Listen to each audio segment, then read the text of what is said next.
Here's a question that says, what entry is required in the company's accounts? Okay, so we're going to be looking at the possibility of entry. Now, we had a question like that a minute ago about the outstanding checks, and of course, we had no entry to make. But in this case, it says a check drawn by a company in payment of a voucher of $635 was recorded in the journal as 365. So we wrote a check, but we made an error. And the error is a transposition. 635, 365, right? We learned about transpositions in an earlier chapter.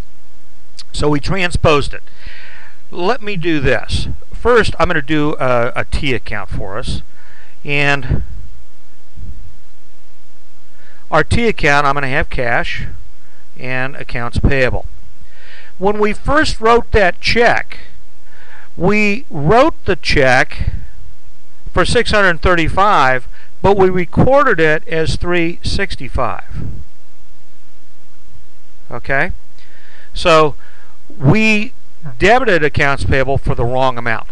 It should have been, I'm just going to write that on here, it should have been $635 and $635. That's what it should have been. But we didn't do that. We made an error. So now we need to make a journal entry, and we're going to have to debit our accounts payable for the difference of $365 and $635.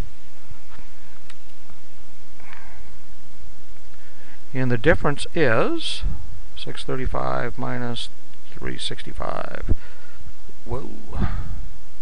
Hit clear first. $635 minus $365. $270. And we will credit cash for $270. Now what that does is it corrects for the error. Our difference between the two numbers was $270.